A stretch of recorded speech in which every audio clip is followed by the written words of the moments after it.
Oke, kita lanjut lagi di part 2. Nah, kalau kita ngomong tentang investasi, bro, Yo, kita kan harus tahu nih ruang lingkup ekonominya seperti apa. Misalkan kita mau invest di perusahaan di Singapura, kita harus tahu dong di Singapura itu negara itu kayak gimana, bener banget. terpercaya nggak ekonomi kayak gimana. Nah, kalau kita bahas tentang makroekonomi, dilihat dari kacamata internasional, Indonesia, kita berbicara tentang Indonesia. Gimana sih menurut lu, bro? Bagus nggak sih? Layak nggak sih untuk diinvestasikan, terutama perusahaan-perusahaan go publicnya? Oke, menurut gua Indonesia itu sebenarnya bagus buat diinvest ya untuk jangka panjang. Soalnya Yes, prospeknya tuh banyak banget mulai dari kelautannya, mulai dari pertambangannya, consumer goods-nya, right. terus dari kita bisa nanam banyak tanaman ya kan, subur-subur semua tuh di Indonesia. Yes, benar. Tambang emasnya banyak yang belum dikelola. Benar. Terus kita juga ada, lu tau lah Indomie aja udah nyampe ke Amrik, woi, I agree udah with you. kemana-mana. Ya, yeah, benar banget. Terus ada juga Freeport kan, sebenarnya tuh Freeport tambang emasnya udah bagus banget kan, gede banget itu tuh Freeport. Nah, baru-baru ini kan Freeport dipegang sama Indo kan jadinya 51%. Yes, Kedepannya kita belum tahu nih gimana nih. Berarti dengan kata benar. lain Indo udah kelola Freeport. Nah, Ya. tapi kalau untuk masalah investor domestik Indo ya masih terbilang cukup sedikit lah. Berapa sih? Ada Masih nggak data statistik tentang berapa persen? ada. Investor Indonesia itu masih 3 juta orang dari total Itu aktif. 270 juta. Itu yang Investor aktif. aktif. Dari 270 juta penduduk di Indonesia. Iya, masih kecil, masih 1 Terbilang persenan kecil lah ya? ya Kecil berarti ya? ya. Kecil ya? Ya, kecil. Iya. Tapi untuk GDP Indonesia nih, contoh di 2019 itu setahu gua sih nyentuh 1,11 triliun dolar. Itu sih udah lumayan gede ya. Itu GDP-nya, GDP, GDP-nya gross doang. domestic product ya. Jadi produk Sebagai domestik bruto, ya. benar. Sebagai pembandingnya itu Saudi Arabia aja nggak nyampe 1 triliun dolar, cuma 779, masih di bawah Indonesia. Yes. Karena mungkin Belanda, Indonesia juga dibantu jumlah penduduknya yang banyak iya, ya. Ya. benar. Terus Jokowi juga ada sempat bilang kan, 2040 Indonesia peringkat 4 besar ekonomi dunia. Yes. Itu tapi benar sih. Itu menurut gue Indonesia prospektifnya di sana karena kayak beberapa founder-founder startup seperti Bung Chandra misalnya, Ko Andika Sutroputra dan Sutro Dewa dan banyak banget mereka-mereka yang di dunia entertain juga, kayak maksudnya mereka yang keluar juga sering ngobrol di YouTube, di Instagram segala macam, bahwa Indonesia memang prospektif gitu. Di podcastnya Pak Gita, dia waktu itu pernah berbincang juga dengan Pak Sandiaga Uno, dia juga membahas tentang prospektif Indonesia itu tinggi sebenarnya, apalagi di ekonomi ya, untuk menjadi nomor 4 ya. Iya, I benar think banget. I think nggak nomor 4. Nomor 1 bisa, bro, kayaknya. Ya, moga-moga bisa lah ya. Masih dipegang Cina nih, Cina sama Amrik nih. Tapi Masih Indonesia keras. Indonesia hebat sih sebenarnya. Apalagi dari sisi anak muda ya, yang sekarang kayak bingung gue, bro, kadang. Kayak lihat baru umur 19, udah punya PT, udah punya startup, Benar. teknologi, berbasis literasi keuangan lagi, finansial kan. Ada umur 25 udah beli sport car apa segala macam, uang pribadi, nggak, bukan dari orang tua. Kayak sebenarnya kita itu pintar gitu loh, masyarakatnya itu pintar sebenarnya, dan nggak bisa dibilang malas juga, cuman kadang edukasinya itu nggak bisa nyampe ke pelosok-pelosok daerah karena Indonesia itu kan negara kepulauan kan, bro. Ya, kita Kalau kita susah ngomong kayak Jakarta, ke dalam. Medan, Bandung ya bisa ya kegapai. Kalau yang di pedalaman gitu kan susah, mereka mau belajar tapi nggak ada aksesnya, sinyalnya aja susah misalnya kan. Iya, benar. Sekolah juga belum bagus misalnya, tenaga kerja guru juga belum nyampe kan ke pelosok-pelosok yang mereka, jadi susah sebenarnya mereka mau belajar. Dan harapan gue juga dari tahun ke tahun, mungkin dari segi kita ngomong di industri ini ya, di pasar saham ya, jumlah investornya bisa bertambah, bisa berkembang, dan generasi Benar. muda bisa melek investasi seperti judul podcast kita, bro ya. Nah, bro, kita kan itu tadi ngomongin tentang makroekonomi, tentang Indonesia.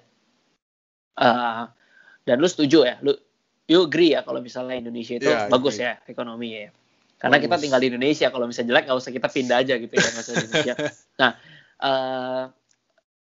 tapi kita udah lihat nih, udah bagus, berarti layak lah kita tinggal di Indonesia, kita bisnis di Indonesia, kita investasi di Indonesia. Nah, gue mau ngomong kayak kita kan udah, kalau kita di Indo kan Bursa Efek nih Indonesia, Bursa Efek Indonesia, kita mau beli saham perusahaan yang go public. Nah, ini pakar-pakar saham di Indonesia kan, tapi apalagi karena ada sosial media, kelihatannya kan lumayan banyak ya, yang kayak ngajarin teknik A, teknik B, teknik C, gimana cara cuan 100 juta dalam 1 tahun, misalnya gitu. Gimana cara kembangin portofolio, dia jual kelas apa segala macam. Mungkin emang bagus niatnya untuk mengedukasi, dan gue juga support lah. Pokoknya semua yang mau support untuk membangun generasi muda yang melek investasi, ya itu bagus sebenarnya. Cuman kita kan bermasalah gini, kita mau investasi di pasar saham, sebenarnya tujuan utama kita kan bebas finansial. Setuju gak bro? Setuju. Untuk kita bebas finansial berarti kita harus dapat uang dong. Kita harus dapat capital gain. Kita harus dapat uang, portofolio kita harus berkembang. Kita harus dapat untung intinya. Dapat cuan. Yeah. Lebih gampang ya. Kalau cuan semua orang ngerti nih. Pasti yang denger teman-teman semua ngerti nih cuan. Nah, otomatis kita kan harus pilih saham yang emang punya potensi naik di periode berikutnya gitu. Kayak misalnya di tahun depan atau 2 tahun sampai 3 tahun ke depan. Yang bisa naik, jadi kita bisa dapat keuntungan. Kalau bisa beggar gitu. Mungkin kalau buat teman-teman yang nggak tahu, beggar itu artinya kayak berkali lipat gitu. Kalau misalnya 5 beggar berarti 500%, kalau 10 beggar berarti 1000%, 10 kali lipat. Nah, kita pasti mau pilih saham itu dong. Nah, metode apa sih bro yang paling tepat? Yang paling tepat dan simple gitu loh. Jadi kita bisa pilih, oh ini perusahaan bagus nih. Kita udah hitung valuasinya, misalnya segala macamnya. Nah, ini layak diinvestasikan 3-5 tahun ke depan misalnya. Metode apa sih bro yang bagus menurut lo? Sebenarnya kan ini yang paling gede itu kan ada 2 metode ya, fundamental sama teknikal. Alright. Ya kan? Nah, kalau gue sendiri nih, menurut gue sendiri gue lebih pilih fundamental. Kenapa? Soalnya fundamental itu kan cerminan dari kinerja perusahaannya sendiri kan. Enggak dari grafik doang yang cuma naik turun. Nah, tapi analisa teknikal juga bagus, nggak selalu jelek. Okay. Nah, terus kalau misalkan menurut si Warren Buffett aja, dia bilang tuh, ada quotes dia tuh yang matches are won by players who focus on the playing field, not by those whose eyes are glued to the scoreboard. Dengan kata lain, kita harus fokus ke kejadian nyatanya nih, yang beneran terjadi, bukan dari hasil grafik-grafik saham yang maksudnya itu scoreboard. Jadi kita harus fokus ke sana. Dia benar-benar menganut fundamentalnya. Dan Warren Buffett merupakan salah satu tokoh yang benar-benar hebat dalam financial capital. Tuh. Karena itu sih berapa bro? 2000 triliun lebih ya kalau uang Indo. Iya. Itu udah banyak lah, gede banget itu. Hebat ya. Warren Buffett ya. Nah, tapi kalau kita ngomong soal fundamental nih bro. Kita pilih perusahaannya. Tapi kan ada juga nih kalau kita ngomongin trader misalnya, pelaku pasar modal yang lain, trader. Dia pilih saham itu, dia nggak mau tahu, pokoknya dia maunya by technical analysis. Kalau misalnya price action-nya suruh entry, ini saham bakal naik, ya dia beli itu saham. Nah, sebagai lu sebagai value investor gitu, lu tetap pakai nggak sih technical analysis, atau lu nggak mau, ya udah pokoknya gue liat ini bagus, ini diskon, udah gue beli, gue nggak peduli kapan timing yang tepat, gue pokoknya nggak mau lihat grafik kayak support resistance, gue nggak peduli gitu. Lu tipe yang mana sih bro? Berarti gue tipenya gabung dua-duanya sih ya, sedikit condong ke fundamental, tapi soalnya analisa teknikal juga tetap diperluin buat ngelihat ini perusahaannya itu hasil di BI-nya gimana sih.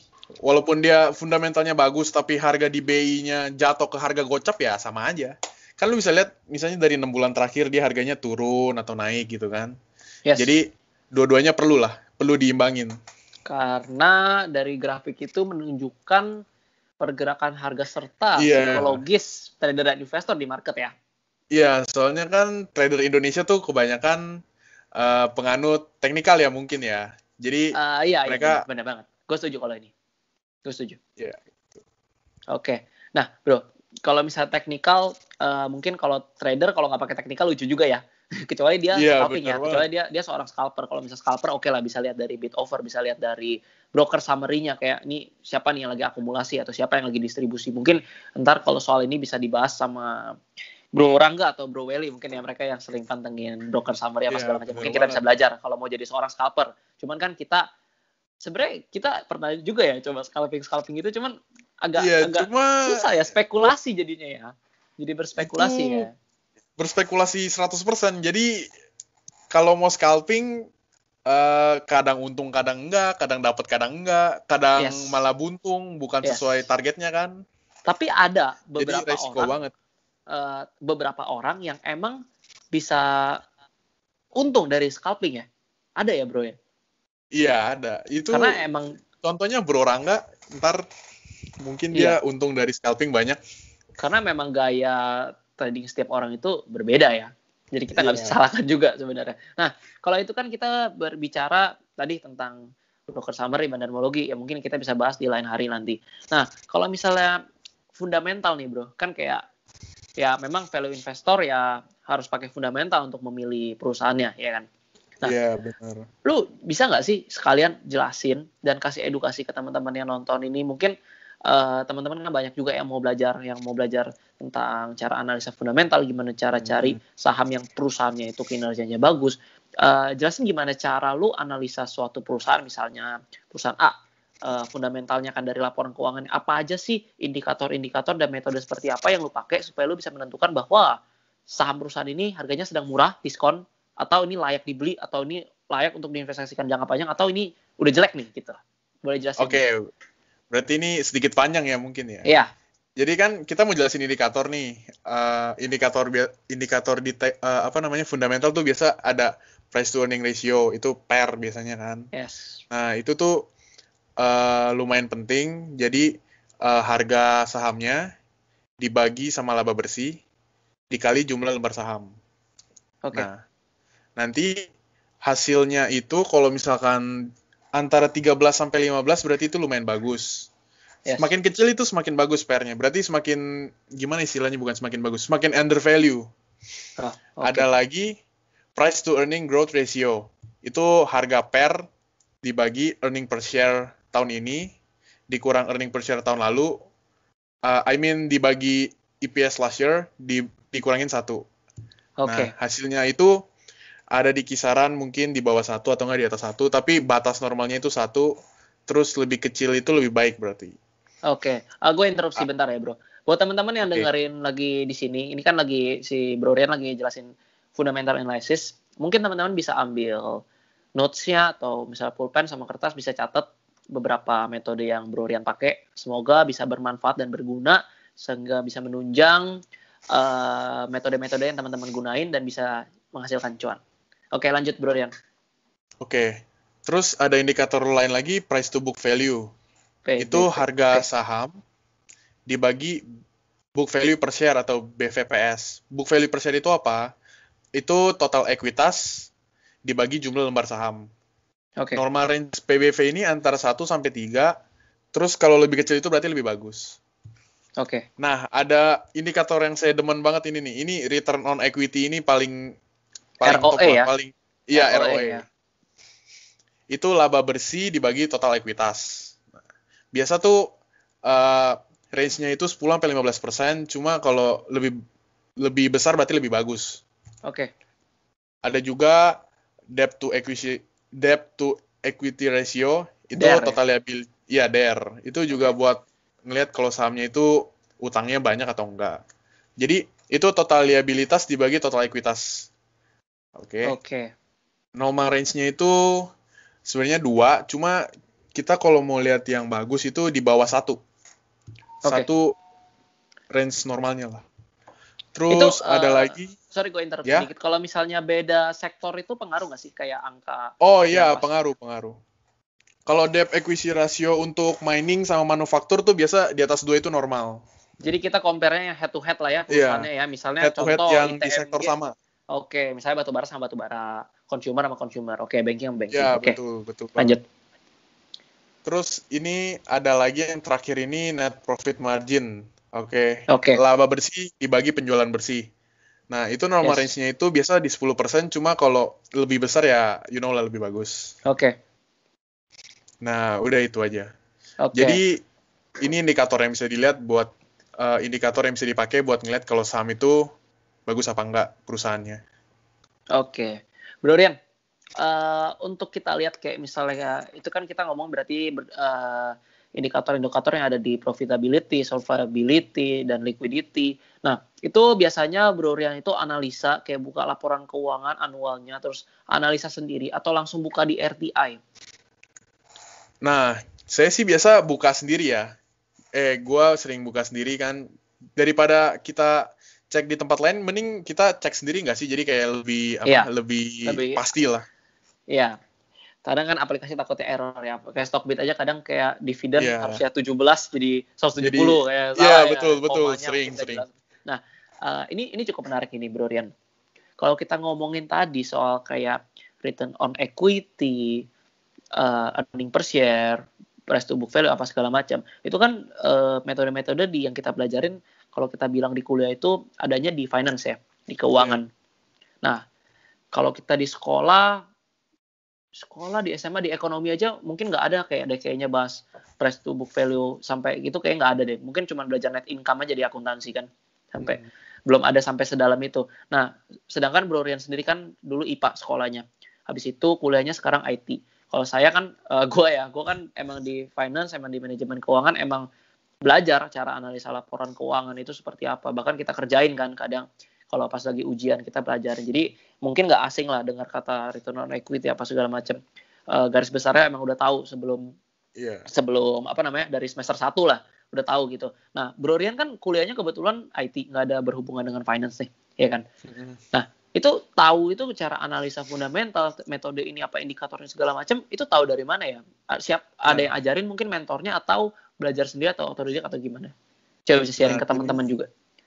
Gue tuh belajar ginian awalnya otodidak, ya kan? Otodidak belajar dari buku, dari YouTube, gitu-gitu sampai sekarang. Nah, jadi gue bilang itu, lu sebenarnya ini itu bisa dipelajarin sendiri, nggak harus IPS ataupun kuliah kuliah ekonomi ya. Iya. Ini full bisa belajar otodidak, gitu. Oke, jadi nggak perlu pengetahuan yang khusus gimana ya, kayak harus S2 nih baru bisa jago. Nggak ngaruh gitu ya bro ya. Soalnya di kemarin itu gini bro, di TikTok gue itu, jadi gue habis bikin konten tentang pendidikan, tentang sekolah kan. Habis itu bahas soal nilai, matematika, ekonomi segala macam, dan kebetulan kontennya itu emang lagi bahas itu soal sekolah dan nilai, dan banyak yang komentar kayak, oh iya lu kan emang nilai ekonominya bagus, lu emang nilai matematika bagus, jadi wajar kalau lu jago main saham gitu kan. Mereka bilangnya main saham, sebenarnya bukan main saham ya, di sini tuh investasi atau trading, bukan permainan. Sekali lagi teman-teman, di saham itu bukan permainan, jadi jangan main-main di pasar saham. Kalau mau trading, mau investasi. Nah, mereka kayak banyak yang bilang, lu kan emang udah sekolahnya pintar, habis itu lu kuliahnya manajemen keuangan. Padahal gue pas baca itu, gue kayak agak lucu sebenarnya. Sebenarnya pembelajaran sesungguhnya yang gue dapetin, apalagi di pasar saham ya, gimana cara lu entry, mau technical analysis, mau fundamental analysis, gue belajar itu sebenarnya di luar daripada kuliah finance gue bro. Kayak misalnya, gue kadang-kadang gue chat lu kan malam-malam, gue tanya, Yan, ini gimana nih saham nih? Ini kayak gini bagus nggak nih? Terus lu jawab kan, gue analisa, gue sambil baca. Nah, semakin kita belajar sama baik teman kita, mentor kita, dari YouTube, dari buku, kita baca buku kan, kita semakin dapet gitu loh. Kayak, ini cara kita menentukan saham bagus atau enggak, bukan cuma pakai satu yang paten, bukan kayak 1 + 1 sama dengan 2, nggak kayak gitu. Karena banyak serpihan-serpihan lain juga yang harus kita lihat, indikator-indikator lain yang kita lihat. Gitu kan. Nah, di sini kan teman-teman semua yang dengar di podcast kita kan pasti intinya satu, mau cuan. Nah, bro ada tips nggak sih gimana supaya kita bisa pro dalam analisa dan memilih saham untuk diinvestasikan. Jadi kayak winning ratio-nya lebih tinggi gitu. Jadi kayak misalnya gue pilih nih 10 saham, 7-nya itu naik, 3-nya oke lah kita loss gitu. Gimana sih cara supaya kita bisa improvisasi itu? Nah, kalau menurut gue sih ada 2 ya. Yang pertama itu jadi penasaran. Penasaran itu harus. Nah, kalau gitu lu harus penasaran sama saham-saham yang lagi booming nih. Atau enggak abis IPO, saham-saham yang diberitain gitu di Google. Initial public offering ya? Ya, IPO. Nah, kalau udah penasaran, 2 lu harus sering baca laporan keuangan. Oke? Download laporan keuangan, emiten-emiten lah. Cari laporan keuangannya, lu cek-cek indikator semuanya. Kayak contoh nih, KMDS kan baru IPO. Lu cek, baca laporan keuangannya. Nah, itu lumayan bagus tuh fundamentalnya. Terus lu lihat prospeknya untuk di Indonesia kayak gimana. Jadi nggak semuanya itu berdasarkan ya betul. Jadi nggak selalu berdasarkan dari buku, dari mana-mana gitu. Jadi lu mesti cek juga lapangannya, prospeknya. Kayak misalkan KMDS itu kan di bidang sirup sama mix minuman buat pemanis minuman lah. Yes. Nah, kalau di Indo, menurut gue dia bisa berkembang. Jadi, di Indo nih kan banyak kayak Starbucks, Chatime, Yes. coffee shop, atau enggak kafe pribadi gitu Food kan. and beverage lah ya, F&B gitu Iya, banyak F&B, banget ya. benar-benar. Nah, jadi mau nggak mau kan harus ada mix atau enggak campuran buat minuman-minuman bervariasinya kan. Karena Oke. itu mungkin, jadi KMDS bisa selamat di Indonesia, kayak bisa strive lah, bisa nge-strive di Indonesia. Oke. Terus kalau bisa liatin pendapatannya, pengembangan asetnya, utangnya, net profitnya itu juga harus dilihat-liatin. Oke. Nah, bro, kalau kita bahas ini kan soal edukasi ya. Misalnya teman-teman yang mungkin sekarang belum terjun ke pasar saham dan baru mau masuk ke pasar saham. Metode Ya. belajar yang menurut lo efektif dan efisien itu sebenarnya seperti apa sih? Mungkin kita bisa baca buku, kita YouTube, atau misalnya kita belajar di komunitas segala macam, atau lebih bagus lagi kita langsung practice by doing gitu. Jadi kita sambil lakuin, sambil kita jual beli saham, sambil kita belajar gitu. Yang bagus itu yang mana sih, bro? Menurut lo? Kalau menurut gue sih, sekarang kan orang mau semua serba cepat ya kan, yang gratis.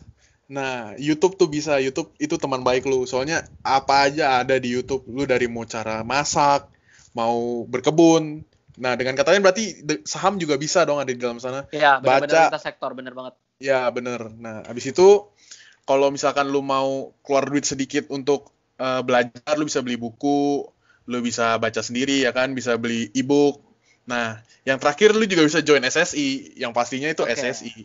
SSI ya. Kita harus sediain 2, ada channel, ada juga grup diskusi. Kalau di channel kita kasih analisa terus setiap hari saham-saham apa, kita kasih berita saham apa yang lagi bagus, saham apa yang lagi jelek, dan di grup diskusi kita bisa berdiskusi sama teman-teman semua seputar saham, seputar financial. Pokoknya seru banget di sana. Jadi langsung join aja. Telegram kita nanti gue taruh linknya di bawah.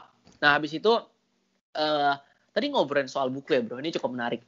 Lu suka nggak sih, bro, baca buku? Oh iya, gue demen banget. Kan pertama gue kenal saham kan karena gue baca buku juga. Gue juga. Ya, Gue juga suka banget baca buku. Nah, ini ada yang menarik. Kalau kita tadi ngomong di pertama kali awal pembicaraan ini, di part 2 kita bilang tentang makroekonomi, tentang Indonesia, tentang kondisi Indonesia saat ini. Indonesia kan sebenarnya hebat ya, bro. Iya, benar. Tapi terkadang itu kita lihat potensinya itu ada. Potensinya ada. Tapi jadi nggak ada. Maksudnya kayak nggak maksimal gitu. Potensinya nggak bisa dimanfaatin secara maksimal. Karena orang-orang yang ada di dalamnya gitu loh. Gue bukan salahin masyarakat. Cuman simpel gini, kalau kita langsung lihat dengan kacamata kita lihat. Sebenarnya penggerak bangsa dan negara ini kan generasi muda ya, bro. Setuju nggak? Setuju banget. Generasi muda yang tahu digitalisasi seperti apa, startup seperti apa. Nah, kalau kita lihat misalnya kita lakukan survei di anak sekitar umuran 14 sampai 17 yang kita bisa bilang itu teenager.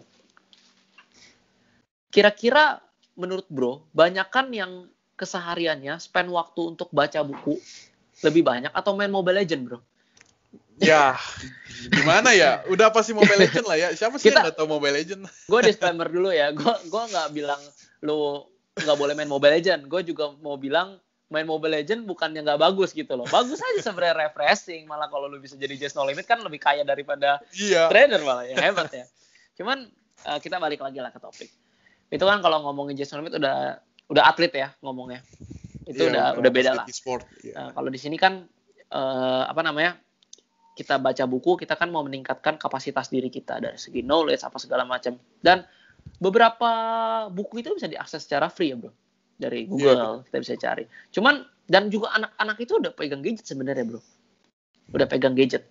Udah bisa akses, udah punya internet apa segala macam. Tapi ya itu, bisa main game bisa, tapi baca buku ada 1000 alasan gitu. Saya capek, saya nggak ada waktu, saya sibuk apa segala macam. Nah,